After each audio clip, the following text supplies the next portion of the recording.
నమస్తే, నేను ఇందు.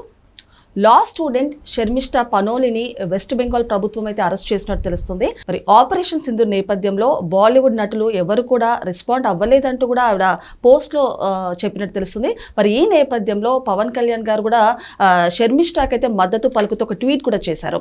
I stand with Sharmishtha అంటూ కూడా ఆయన ట్వీట్ చేశారు. మరి దీని గురించి మాట్లాడడానికి మనతో పాటు జనసేన రాష్ట్ర అధికార ప్రతినిధి శ్రీనివాస్ గారు ఇప్పుడు మనతో ఉన్నారు. నమస్తే సార్. నమస్తే అమ్మ. సార్, మరి లా స్టూడెంట్ షర్మిష్ఠా పనోలిని అయితే అరెస్ట్ చేశారు. అంటే ఆపరేషన్ సింధూర్ నేపథ్యంలో బాలీవుడ్ నటులు ఎవరు కూడా రెస్పాండ్ అవ్వలేదంటూ కూడా ఆవిడ తన ట్వీట్ ద్వారా తెలిపింది. అయితే ఈ నేపథ్యంలోనే ఈ ట్వీట్ అయితే తీవ్ర దుమారం రేపిందని చెప్పొచ్చు. సో తనకి మద్దతు పలుకుతూ పవన్ కళ్యాణ్ గారు కూడా ట్వీట్ చేశారు. ఐ స్టాండ్ విత్ షర్మిష్ఠా అంటూ కూడా ట్వీట్ చేశారు. ఏమంటారు సార్ దీని గురించి? ఒకటి ఈ మధ్యకాలంలో ఈ సోషల్ మీడియా ఇన్ఫ్లుయెన్సర్స్ ప్రభావం చాలా కనిపిస్తుంది.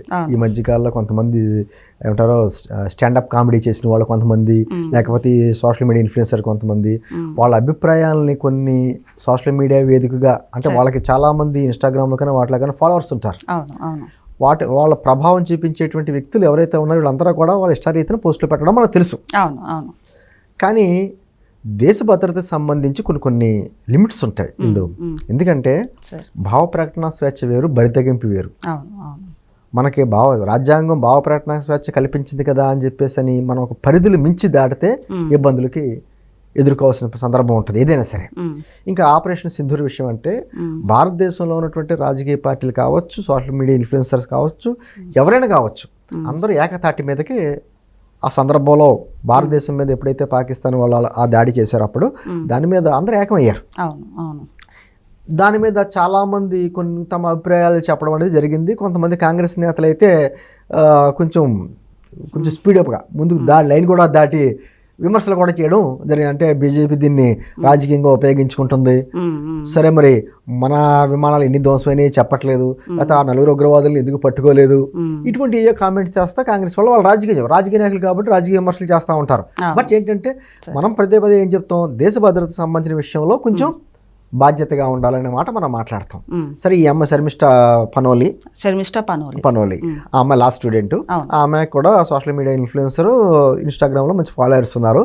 ఆ అమ్మాయి ఏం చేసింది, మన 14వ తారీఖున ఈ ఆపరేషన్ సింధూర్ విషయంలో అందరూ మాట్లాడుతున్నారు కదా, మరి బాలీవుడ్ కి సంబంధించినటువంటి నటులు కానీ ఎవరో కూడా ఎందుకు రెస్పాండ్ అవ్వలేదు, అంటే ఎందుకు సపోర్ట్ చేయలేదు అని, లేకపోతే ఎందుకు రెస్పాండ్ అవ్వలేదు అని, దాంతోపాటు మహమ్మద్ ప్రవక్త మీద కూడా కొన్ని వ్యాఖ్యలు చేసింది. దాంతో కొంచెం తీవ్ర దుమారం అయితే వచ్చింది. ఇమీడియట్గా ఆ అమ్మాయి ఏం చేసింది, క్షమాపణలు చెప్పింది, తన పోస్ట్ డిలీట్ చేసింది. అయితే ఇంకా వెస్ట్ బెంగాల్ ఎటువంటి ప్రభుత్వం ఉందో మనకు తెలుసు, మమతా బెనర్జీ గారు. వాళ్ళ ప్రభావంతో మొత్తానికి ఆ అమ్మాయిని అరెస్ట్ చేయడం జరిగింది. అంటే ఆ అమ్మాయి చేసింది తప్పే, లిమిట్ దాటి మాట్లాడారని చెప్పేసి క్షమాపణలు చెప్పి మరీ పోస్ట్ డిలీట్ చేసినా అరెస్ట్ చేశారు. అలాగని చెప్పేసి ఆ అమ్మాయి వ్యాఖ్యల్ని మనం సమర్థించట్లా, కొంచెం క్రాస్ అయింది, వ్యాఖ్యలు క్రాస్ అయింది, ఖచ్చితంగా తప్పేది, తప్పని అమ్మాయి ఒప్పుకుని పోస్ట్ కూడా డిలీట్ చేసింది. అటువంటి వ్యక్తి మీద అరెస్ట్ చేశారే, మరి మన భారతదేశంలోనే ఉంటూ బాధ్యతాయుతమైనటువంటి ఒక పదవిలో ఉండి కూడా మమతా బెనర్జీ గారు మన హిందూయిజం గురించి కావచ్చు, లేకపోతే మనువాదం గురించి కావచ్చు, లేకపోతే ఈ సనాతన ధర్మం విషయంలో కావచ్చు, ఒక విధమైనటువంటి విద్వేషపూరితమైనటువంటి వ్యాఖ్యలు చేస్తుంటే మరి ఆవిడ మీద ఎందుకు చర్యలు తీసుకుంటలేదు అన్నది పవన్ కళ్యాణ్ గారి క్వశ్చన్. సనాతన ధర్మం మీద ఆమె కామెంట్ చేసింది కదా, అది ఒక ఏంటంటారో ఆమె భలే విచిత్రంగా మాట్లాడింది. అది సనాతన ధర్మం అంటే కలుషిత ధర్మం అంది. మరి ఈ భారతదేశంలో మెజారిటీ ప్రజలు అనుసరించేటువంటి ఒక ధర్మాన్ని ఒక బాధ్యత గల ముఖ్యమంత్రి స్థానంలో ఉండి అది ఒక కలుషిత ధర్మం అనే మాట ఆమె మాట్లాడినప్పుడు అది మరి సమాజంలో విద్వేషాలు రెచ్చగొట్టేటువంటి వ్యాఖ్యలు కాదా? మరి ఆవిడ మీద ఎందుకు చర్య తీసుకోకూడదు, ఆవిడ మీద ఎందుకు కేసు పెట్టకూడదు? ఎంతమంది దేశంలో ఉన్నటువంటి ఆమె ఏదో వెస్ట్ బెంగాల్కి పరిమితమైన వ్యాఖ్యలు కాదేవి, దేశానికి సంబంధించినటువంటి వ్యాఖ్యలు చేసినప్పుడు ఎందుకు ఆవిడ మీద చర్యలు తీసుకోలేదు? అందుకనే ఐ స్టాండ్ విత్ అని ఆ అమ్మాయి పేరు కూడా ఆమె ప్రస్తావించడం, పవన్ కళ్యాణ్ ప్రస్తావించడం జరిగింది.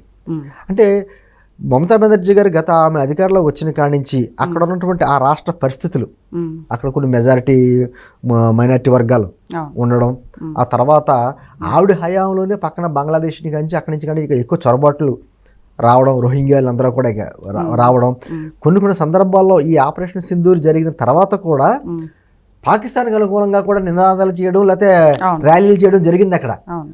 వాళ్ళ మీద కంట్రోల్ చేయలేదు ఆ ప్రభుత్వం. సరే ఈ అమ్మాయి చేసింది తప్పే, మహమ్మద్ ప్రవక్త వాళ్ళ మీద ఆమె వ్యాఖ్యలు చేయకూడదు అంటే సరే టాలీవుడ్కి మాత్రమే పరిమితమే, మీరు ఎందుకు స్పందించలేదంటే పెద్ద ఇష్యూ కాకపోను. ఆమె కొంచెం పరిధి దాటి ఆమె ప్రవర్తించింది కాబట్టి మేము కేసులో ఎదుర్కొంటుంది. మరి ఇంత బాధ్యతారాహిత్యంగా మరి మమతా బెనర్జీ గారు కామెంట్ చేస్తే ఎందుకు చర్యలు తీసుకోరు అనే ప్రశ్న ఈ రోజున పవన్ కళ్యాణ్ గారు లేవనెత్తారు. ఎప్పుడైతే పవన్ కళ్యాణ్ గారు వాయిస్ మాట్లాడారో దేశవ్యాప్తంగా ఆయనకు మద్దతు వచ్చింది. ఎంపీ కంగనా రనౌత్ గారు కూడా దానికి స్పందించారు. అదేవిధంగా దేశంలో అనేక మంది మేధావులు కావచ్చు, లేకపోతే మిగతా సోషల్ మీడియా ఇన్ఫ్లుయెన్సర్స్ కావచ్చు, ఈ సమాజంలో మన భారతదేశం అంటే సనాతన ధర్మం ఉన్న గౌరవం ఉన్న వ్యక్తులు కావచ్చు, అందరూ కూడా రెస్పాండ్ అయ్యారు.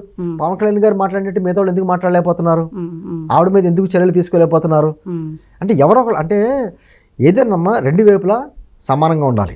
తప్పు ఎవరు చేసినా తప్పే, అంతేగాని హిందూ ధర్మం మీద ఎవరు వ్యాఖ్యలు చేసినా అదేమో భావ ప్రకటన స్వేచ్ఛ, రాజ్యాంగం కల్పించినటువంటి హక్కు అని మాట్లాడుతూ ఉంటారు. అదే ఇతరుల మీద ఏదైనా మాట్లాడితే, ఇతర మతస్థుల మీద ఎవరైనా మాట్లాడితే మాత్రం ఇమీడియట్గా అరెస్టులు చేసేస్తారు. ఇది ఎక్కడ రాజ్యాంగం లేదా ఇది ఎక్కడ ప్రజాస్వామ్యం? సరే, మరి మీరు అన్నట్టు ఆపరేషన్ సింధూర్ని రాష్ట్ర ప్రభుత్వం కానివ్వండి, కేంద్ర ప్రభుత్వం కానివ్వండి స్పందించింది దానిపై. అలాంటిది నిజంగానే అంతకుముందు కూడా ఒక ఆరోపణ ఉంది, బాలీవుడ్ నటులు కూడా ఎక్కడ స్పందించలేదంటూ కూడా ఒక వార్త కూడా వినిపించింది. సో ఏ రకంగా చూడొచ్చు సార్? అదే అండి, ఇప్పుడు ఏంటంటే బాలీవుడ్ నటులు ఎందుకు స్పందించలేదు అని ఎందుకు అడుగుతామంటే వాళ్ళు కూడా ఇన్ఫ్లుయెన్సర్స్. వాళ్ళ మాట, వాళ్ళ చర్యలు ప్రతిదీ కూడా ప్రభావం ఉంటుంది సమాజం మీద. వాళ్ళ అభిమానులతో కావచ్చు, ఏదైనా కావచ్చు, ప్రభావం ఉంటుంది. కాబట్టి వాళ్ళకు కూడా సమాజం మీద ఒక బాధ్యత ఉంటుంది. ఇప్పుడు తెలుగు రాష్ట్రాల్లో చూడమ్మా, ఏదన్నా ఒక ప్రకృతి వైపరీత్యం జరిగిందనుకో, ఒక వరద వచ్చినా, తుఫాను వచ్చినా, పెద్ద పెద్ద రాజకీయ నాయకులు వందల కోట్ల వేల కోట్ల ఆస్తులు సంపాదించి రాజకీయ నాయకులు కూడా అడగరు, అరే ఎంత విపత్తు వచ్చింది, పలానా నటుడు స్పందించలేదు, పలానా నటుడు ఎటువంటి విరాళం ఇవ్వలేదు, ఈ ప్రజల వలన పైకి వచ్చిన వ్యక్తులు అనేసి చాలా ఈజీగా మాట్లాడేస్తాం. అంటే బాలీవుడ్ నటులు కూడా వాళ్ళు బాలీవుడ్ పరిశ్రమే ఒక ప్రపంచవ్యాప్తంగా ఉన్నటువంటి పరిశ్రమ, ఒక ప్రాంతానికి సంబంధించింది కాదు, దేశం అంతా ఇన్ఫ్లుయెన్స్ ఉంటుంది, ప్రపంచవ్యాప్తంగా కూడా పెద్ద మార్కెట్ ఉన్నటువంటి నటులు వాళ్ళు మరి భారతదేశం మీద ఇటువంటి దాడి జరిగినప్పుడు ఎందుకు వాళ్ళు కూడా ఒక సపోర్ట్, కొందరు స్పందించారమ్మా, మొత్తానికి స్పందించలేదు నేను అంటున్నా, కానీ అమితాబ్ బచ్చన్ లాంటి వారు కొంతమంది స్పందించారు, దేశానికి మద్దతుగా నిలబడ్డారు. కానీ కొంతమంది అసలు ఆ నోరు ఎత్తలా, వాళ్ళ మనసులో ఆ భావన ఉందా లేదా, లేకపోతే మౌనంగా ఉండటం మంచిదని అనుకుంటున్నారో తెలీదు, కానీ ఖచ్చితంగా మాట్లాడకపోవడం తప్పే అనేటువంటిది వ్యాఖ్యలు బయట వాళ్ళందరూ చేస్తారు. అంటే ఎవరు వ్యాఖ్యలు చేసినా చేయకపోయినా మనం ఏమంటున్నామంటే అండి, కొంతమంది బాధ్యతగా ఒక ముఖ్యమైనటువంటి పదవుల్లో ఉన్న వ్యక్తులు చాలా బాధ్యతగా ఉండాలి. ఈ రోజున మమతా బెనర్జీ గారికి ఆ రాష్ట్రంలో ఏదైతే ఈ బయట నుంచి వలస వచ్చేసిన వారి వ్యక్తుల ఓటు బ్యాంక్ పెరిగిపోయిన తర్వాత వాళ్ళని సంతృప్తిపరిస్తే చాలు, వాళ్ళంతా కూడా ఏకగ్రీవంగా వచ్చి ఓట్లేస్తారు కాబట్టి ఆ వర్గాన్ని సంతృప్తిపరిస్తే చాలు అనే విధానంతో మాట్లాడుతుంది ఆమె. అది తప్పు. తప్పు ఎవరు చేసినా శిక్షించమని మనం అంటున్నాం. కానీ మీరు బాధ్యతయుతమైన పదవిలో ఉండి, ఒక ముఖ్యమంత్రి హోదాలో ఉండి సనాతన ధర్మాన్ని మీరు ఏ విధంగా మాట్లాడతారు, అలాగే కించపరుస్తాను, అది భారతదేశంలో ఉన్నటువంటి ప్రజలందరూ అవమానించినట్టు కదా. మరి అటువంటి వ్యాఖ్యలు చేసిన వ్యక్తులు ఏ పదవిలో ఉన్నా కూడా వాళ్ళ మీద చర్యలు తీసుకోవాలి కదా. వాళ్ళ మీద ఎందుకు కేసులు పెట్టలేదు పోలీసులు? అంటే పోలీసులు ఆ రాష్ట్రంలో ఉన్నటువంటి పెద్దవాళ్ళు ఏది మాట్లాడినా పర్వాలేదు, ఎవరైనా మాట్లాడితే మాత్రం కేసులు పెట్టేస్తారా? ఇది అక్కడ రాజ్యాంగం అందరికీ ఒకే రకంగా ఇచ్చింది కదా హక్కు. పైనుంచి రాష్ట్రపతి దగ్గర నుంచి సామాన్య పౌరుడు వరకు కూడా తప్పు చేస్తే ఎవరికైనా ఒక రకమైన శిక్ష. పదవిలో ఉన్న వాళ్ళకి ఒకలాగా, పదవిలో లేని వాళ్ళకి ఒకలా లేదు కదా. మరి సమాజంలో విద్వేషాలు రగిలించేటువంటి వ్యాఖ్యలు చేసినటువంటి మమతా బెనర్జీ మీద ఎందుకు చర్యలు తీసుకుంటలేదు? ఆ అమ్మాయి మీద ఇమీడియట్ గా ఎందుకు అరెస్ట్ చేశారు? ఇంకొకటి, అమ్మాయి క్షమాపణ చెప్పిన తర్వాత చెప్పింది, పోస్ట్ డిలీట్ చేసింది అమ్మాయి, వెంటనే డిలీట్ చేసింది. మరి అటువంటి వ్యక్తుల మీద అరెస్ట్ చేసి ఈమె మీద అరెస్ట్ చేయలేదు? ఖచ్చితంగా అరెస్ట్ చేసినప్పుడు కదా దేశంతో ఒక సంకేతం వెళ్తుంది. తప్పుగా మాట్లాడితే ఎవరైనా సరే శిక్ష అర్హులే అనే వ్యక్తి వెళ్తుంది. ఎందుకు చేయలేదు అనేదే పవన్ కళ్యాణ్ గారు ప్రశ్నించారు. ఖచ్చితంగా మేము అమ్మాయికి మనమే కదండి, దేశంలో తప్పు చేసింది ఒప్పుకుంది కాబట్టి దేశంలో ఆపరేషన్ సింధూర్ భారతదేశం మీద దాడి జరిగినటువంటి దాడిని వ్యతిరేకించిన వ్యక్తులందరూ కూడా ఆ అమ్మాయికి సపోర్ట్గా నిలబడతారు. దాంట్లో భాగంగానే పవన్ కళ్యాణ్ గారు కూడా నిలబడ్డారు. ఓకే సార్, నమస్తే.